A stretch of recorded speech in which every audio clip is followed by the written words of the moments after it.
Stephanie Allensworth, and this is Real People. Hi, welcome to the show. I'm here with Maia Rumpho, founder of Pet Project Rescue.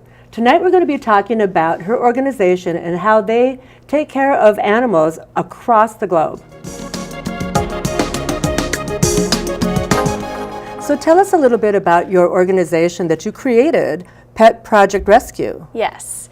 So I started it back in 2008 officially, but it started a bit before that when my husband and I were in Mexico and we were renting a house. I looked out the door and there was this cute scruffy dog running down the street and some kids were chasing it, throwing rocks at it. And I ran outside and grabbed the dog.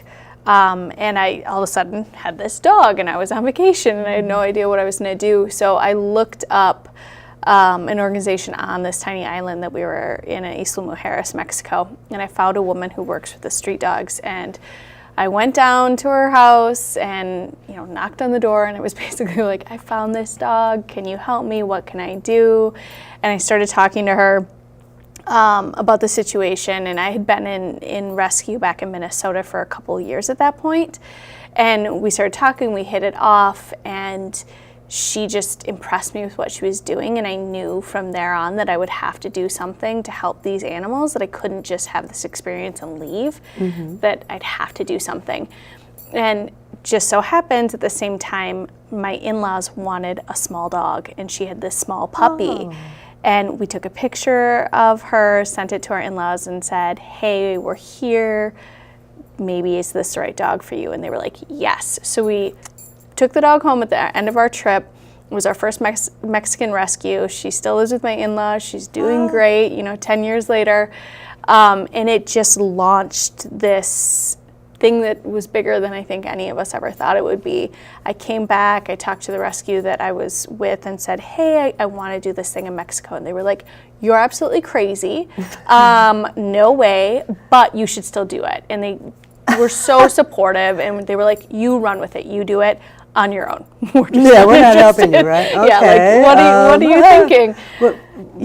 What organization were you working with? I worked with Underdog, which okay. was another rescue. They've been around forever. They're fantastic. Yeah. They work with puppy mill dogs a lot now. And so that's like where I had started. I had fostered 75 dogs through them and some kittens. Because I'm also a cat lover. So that, it just went from there. And, I had seen a lot of great work that they did, and I knew what I wanted to do. And so we built it, and we started bringing dogs up, and then we started, shortly after rescuing dogs and cats here.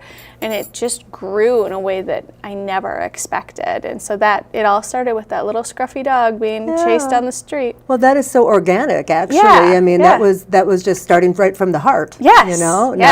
No business plan in hand or anything. No. You just said, well, I guess this is what I'm going to be doing now, huh? Yes. And I don't know if maybe I would have taken the time to plan it all out and really think about it, that I would have actually done it. But it was just thrust into my lap essentially, and I had this inspirational woman in front of me saying, hey, I started this from nothing. I think you can too.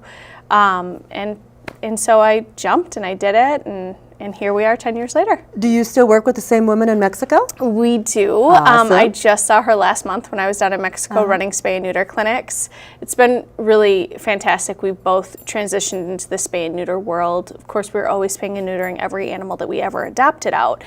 But from seeing how big the problem is and how we really had to get ahead of it, be the solution to this influx of animals needing rescue, that led us down the path to spay and neuter and doing these spay and neuter clinics that we've now been doing for a handful of years. And we still work together. She's amazing. She's still doing wonderful work on Isla Mujeres, and Oh, so it's the Island of Women that you were on. Yes, it is the Island of Women, and they are doing amazing things. Yeah, that's amazing that you actually could find somebody there that would be able to help you, and not only help you out of that initial situation, but then to inspire you to take it even further. Yes. So that's really a beautiful story. Yeah. So talk more about the spay and neuter program that you have and how widespread it is, because you've really grown this out. Yes, it's something I'm really proud of, and I'm also incredibly passionate about. We had done rescue for a long time, and it actually, I'd seen people doing spay neuter in Mexico, and I'd seen the positive effects. There were less animals on the street, there were less animals in need, and so I took that idea and I brought it back to Minneapolis because we had a really bad street cat issue. There was a lot of cats on the street. They were coming into our local shelters in Minneapolis and St. Paul. Were they feral? They're feral. They're community cats. So at the time, they were not allowed to be adopted out. That thankfully has changed through our barn cat program, where we place feral community cats in barn homes. But that, all came after we really worked very hard to change the ordinance to allow trap neuter return in Minneapolis. So we started trapping cats. Explain that, yeah. Yeah, so we go out, we locate colonies, and they often have a caretaker, a really lovely, caring human that's feeding them, but doesn't have the resources to provide vet care and spay and neuter, because it's expensive, for an individual to do this, and a lot of times these colonies exist in our poorer areas, so you're dealing also with a population that doesn't have a lot of expendable resources to use towards this, but they care, and they're amazing, dedicated people. And so we're really lucky to be, working with these just really caring individuals out in the community. So we come in and we humanely trap, spay, neuter, vaccinate, and then we ear tip so that while they're under, so it's completely humane. So that we know who's been fixed, and we work continuously. We've been doing it now for 8 years to sterilize all the cats in each colony, and that prevents future kittens. Sure. So that's where we got started, and it was such a success. Well, I shouldn't say was, is such a success. We're still doing it. We've been doing it for 8 years. We've spayed and neutered. We're going on almost 800 cats on the streets of Minneapolis and St. Paul. And that's not even counting the hundreds of kittens we've taken off the street and found placements for. So it's been really successful. And so I knew that spay and neuter worked. I knew that if I wanted to get ahead of the problem, if I wanted to be solution-based, that this was the answer. I had it in front of me.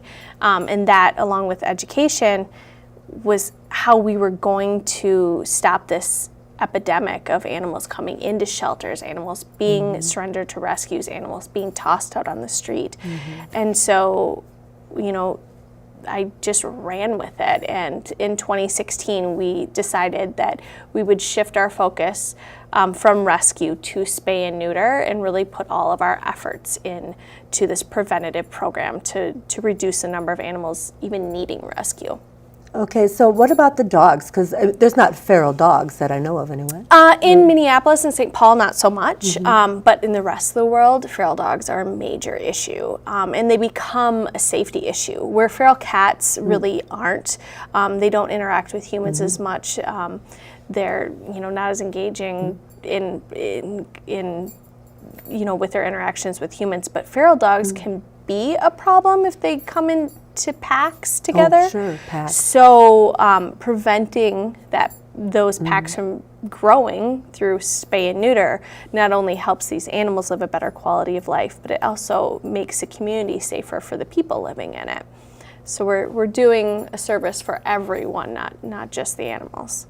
Wow. Okay, that's very impressive. So how far out are you? I mean, what states? Countries, besides Mexico? So we spent some time in Cuba, and we hope that eventually we will be able to do work in Cuba. There's definitely a need there, and there's a passion for animals there as well. So that is our goal of our next country. But there are some political obstacles there that didn't exist when we first visited Cuba. How long ago did you visit? 2016. Oh. So yeah, and we had a different president at that time, so it Say no more. made traveling there easier. It made working there easier. So we have since then tried to kind of figure out how we can do more in Cuba, and that's still on the bucket list. But right now we're focusing here, of course, locally. We did some work in Houston after the hurricane, and we hope to continue to help in that area. And then we're in the Riviera Maya region of Mexico, predominantly in Playa del Carmen right now, working in 2 areas that are incredibly poor and with huge street animal populations and animals that just have owners that don't have the resources to spay and neuter. So we've been working in that area, Playa del Carmen, for about 2 years. Well, we're in our 2nd year, so about a year and a half. Wow, that's fantastic. Yeah, That's yeah. fantastic. So I understand you have a fundraiser coming up. Can you tell us a little bit about that? Yes, we have our 10th annual fundraiser, which I can't believe it's been 10 years, Yeah. but it flew by. So our 10th annual fundraiser will be at Bauhaus Brew Labs in Northeast Minneapolis. It's a Sunday fun day. It's on April 29th from noon to 4. And with every ticket purchase, people get beer tickets or soda tickets, whatever you like. We have a silent auction. We have a food truck, which is Root to Rise. So they do amazing plant-based food. So yeah, we're really, really excited about having them there this year. It's also going to be a zero waste event. So it's really important to us that in all of our work that we're environmentally friendly, because what we put out onto the planet is going to affect the animals living on it. So we want to think a whole picture. Right. So zero carbon footprint. Yep, we'll be composting any food scraps. All of our food will be, able to be eaten like with your hands, kind of eating tacos, eating empanadas, fair that food. kind of, exactly.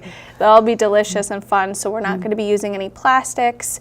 Everything that we do use will be either compostable or recyclable, so we're really thinking big picture about how we're impacting our community.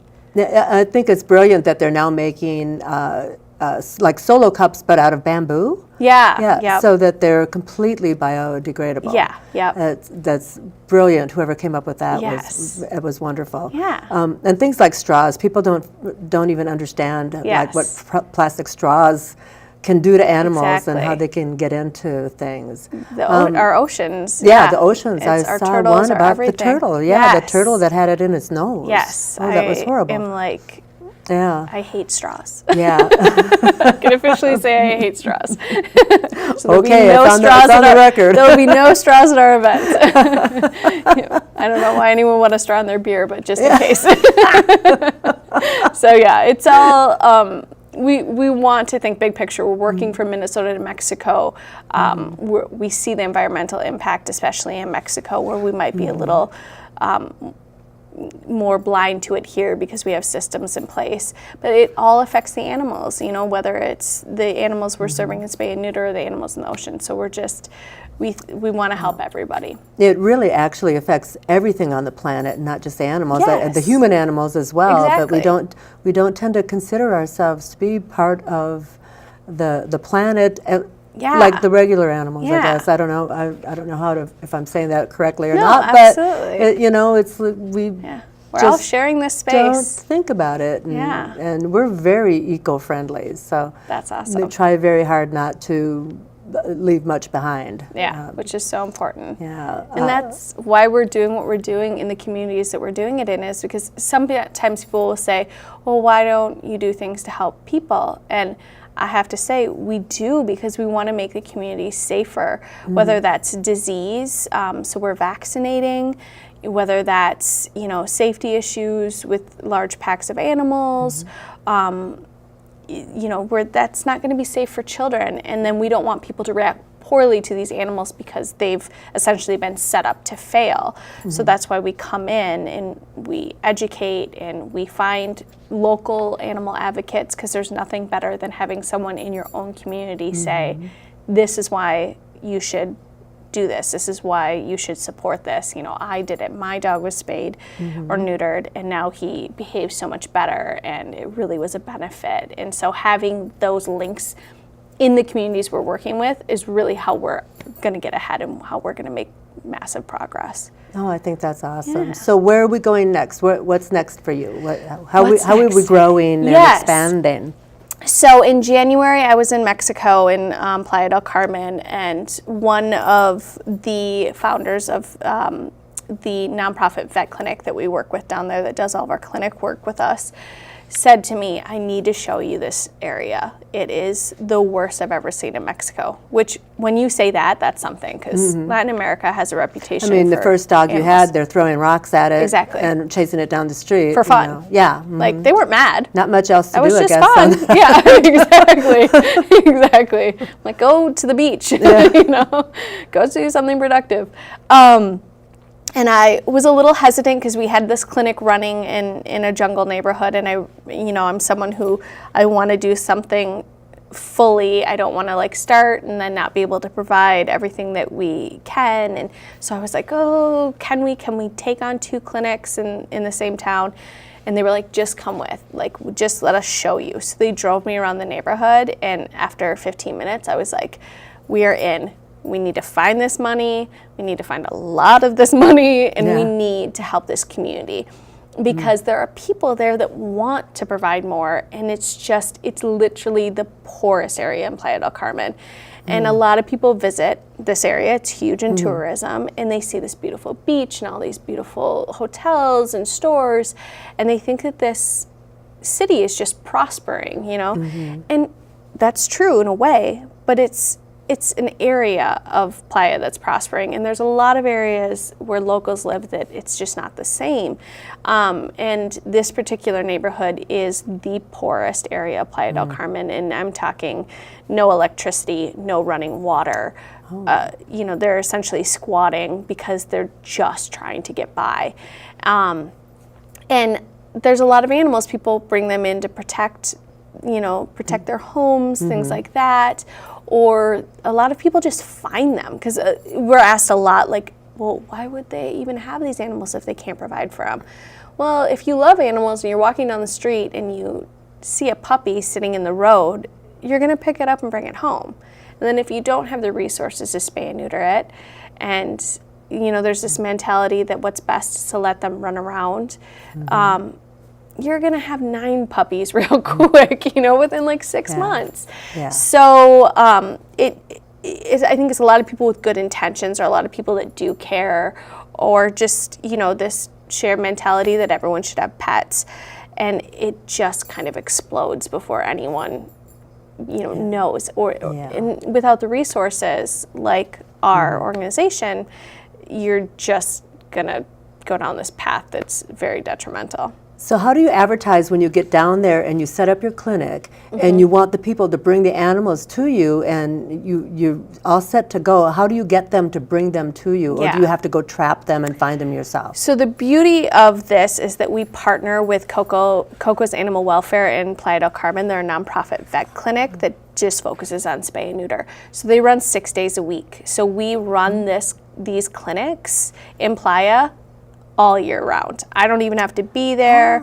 I'm here fundraising and promoting and doing everything. I go there as much as I can because it's amazing to be down there and actually working on the ground. But we have it set up that like we can always be, having an impact doing these things that we're reaching So they can just bring their pets, and they know, everybody knows that we can come here and this is a service and they don't have to pay for it? Yeah. But the reality is that most people in Mexico don't have reliable transportation, because we're dealing with areas that are really impoverished. So for someone to have a car, especially in the areas we're working in, it's just not an option. Or even money for a bus, right? No, and the bus won't allow animals on it, and taxis won't allow animals in it. So their option even to get basic vet care is next to impossible. So we had to think about that. How are we going to reach this community that doesn't have resources? So our vet clinic down there has a transport van, and we literally go out to the neighborhood. We drive the van around. It's got a big logo on it so everyone knows what we're there for. And really important, the staff at the clinic are local, so they speak Spanish, they are Mexican, so they have those roots in the community. So they get out, and they're amazing. They can talk people into, coming to our clinics, doing these things. We'll do tours of our clinics for people if they're apprehensive, because they don't necessarily know what spay and neuter is, so they're wondering, like, am I putting my animal in danger? And so they don't understand the risk of not doing it. Exactly. Or trust. Yep, It's a little hard to exactly. trust when you're... Yeah, and I think, living and dying on the streets is kind of a reality for them in Mexico, and so they become desensitized to it, so they're not necessarily seeing the suffering that's right before them. And then we come in and say, you should do this. But the staff that we work with do such a great job, and they talk to people. And so how we set it up with every clinic is they go the day before and they set up appointments, and they find all of these people to load up our entire van for cats and dogs, because we're always telling people cats too, not just dogs. And then the next morning they come back in the morning, and we have a meeting spot for every little part of the neighborhood, so people don't have to walk far, drag their animals far, because they might not have leashes and collars. That's very common. And we load them all up. We bring them to the clinic. We sterilize them, vaccinate them. We also treat things like mange, broken bones, infections. I was just going to ask about that. Yeah, that's definitely a reality that they need more than just spaying and neutering. Right. And then they recover with us. We bring them back. We give them information on how, the animal will recover, and the incisions are tiny, so the healing process is quick, and that's how we make it work. That's how we overcome that issue of transportation, and that's how we get people in. And to date, we've never not filled up the van, so the need is definitely there. So shoot us your website. What's your website? It's petprojectrescue.com. So singular, petprojectrescue.com. Okay, and where are you located in the city here? We're technically in Northeast Minneapolis, but we don't have a physical location. I've never wanted to spend money on an office because I want all of what we raise and what we do to go into the programs.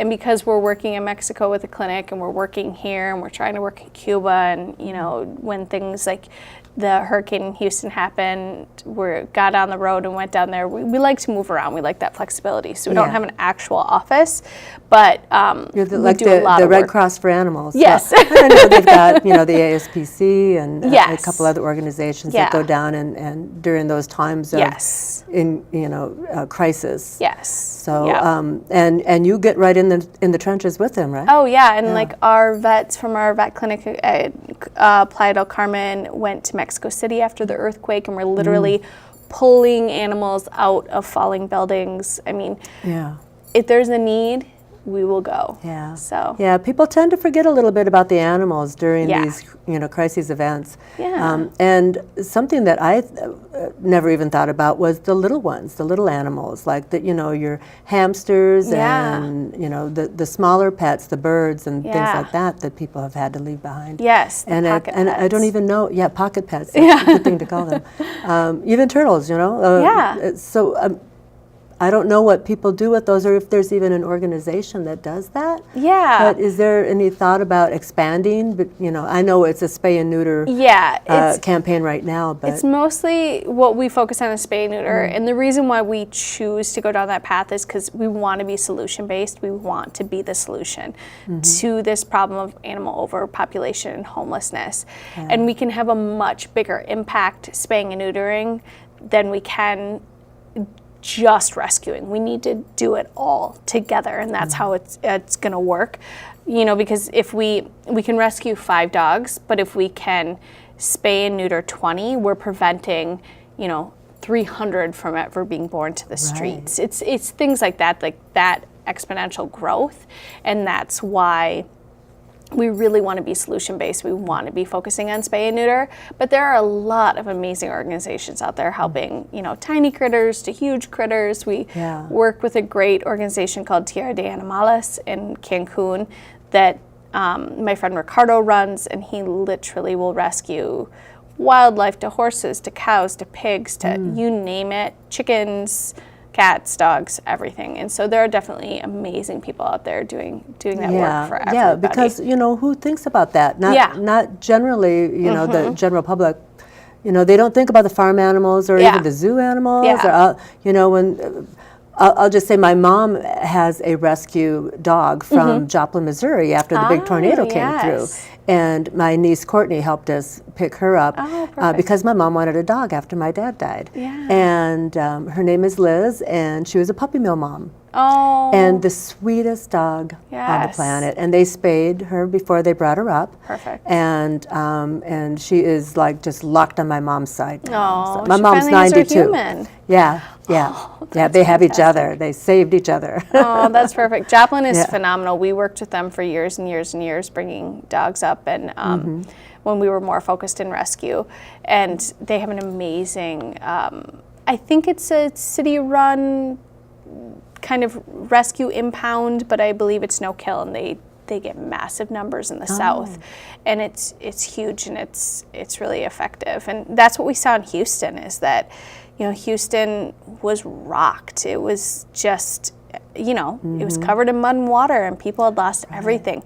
But there were a lot of really amazing people saying, we need help, can you help, can you help? And so we jumped in a van and drove down, and we picked up a ton of animals and brought them back, and we worked with a lot of rescues up here, and they took in the animals. We did the legwork, we did the driving, and it was worth all of it and then some. And so our goal is to help put on another spay and neuter clinic in Houston to, again, do preventative work, because there are great people out there rescuing, but putting on a spay and neuter clinic is not cheap. And to be able to help, you know, animals that maybe don't need rescue, they have loving homes, but they might not be able to afford that, you know, that spay and neuter, for us to be able to come in and say, hey, we'll raise the money, we'll do this, you know, so that this animal does stay in its home, and so that there aren't a litter of puppies or kittens that are going to need rescue, you know, over and over again. Oh, Maya, I could sit and talk to you for another hour about this, but I'm being told we have to wrap it up. No, it's a fun topic to talk about. I do love what I do. Keep doing what you're doing because it's fantastic. Yeah. And I want to come to your fundraiser and be there and be a part of it and be a part of the excitement.